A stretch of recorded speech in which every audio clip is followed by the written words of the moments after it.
নমস্কার সবাইকে। আজকে আমি রান্না করব চিংড়ি মাছ দিয়ে সর্ষে বাটা দিয়ে। তো ফ্রিজ থেকে চিংড়ি মাছটা বের করে নিলাম। এখন এটা বরফ আছে, তাই এটাকে একটু জলে ভিজিয়ে রাখবো। আর এদিকে আমি ভোলা মাছও বের করে নিয়েছি, ভোলা মাছটা রান্না হবে।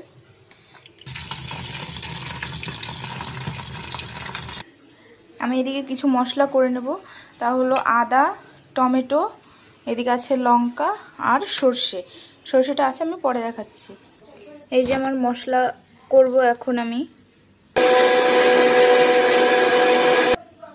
এই যে দেখো, আমার মশলাটা পুরোপুরি রেডি হয়ে গেছে। আমি গ্যাসটা ধরিয়ে নিই। এই সাইডে আমি ভাত বসিয়ে দিয়েছি। এবার আমি কড়াটা দিয়ে দেব।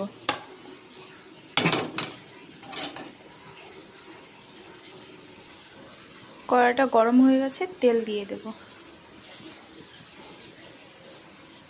বাস একটু বেশিই তেল দিতে লাগবে। দেখো তেলটা গরম হয়ে গেছে, এই যে ধোঁয়া বেরোচ্ছে। এখন এটার মধ্যে আমি চিংড়ি মাছগুলো দিয়ে দেব।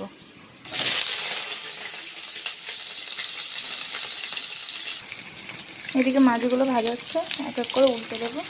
এই সাইড হয়ে গেছে।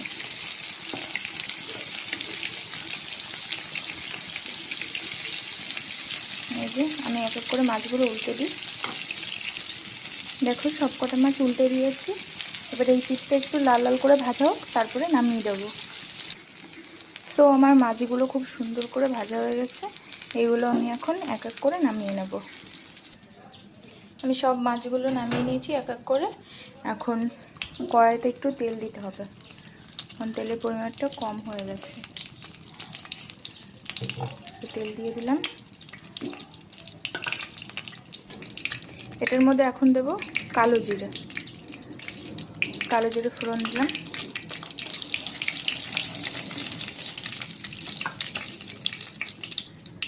এখন যেই মশলাটা করে রেখেছি সেই মশলাটা দিয়ে দেব।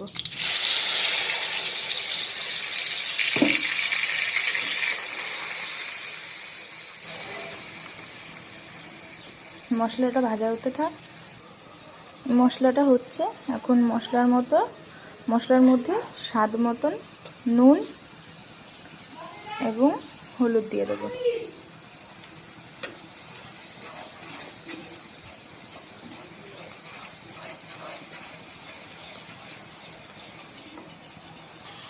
এটা একটু মশলাটা কষানো হোক। এটার মধ্যে একটু চিনি অ্যাড করব।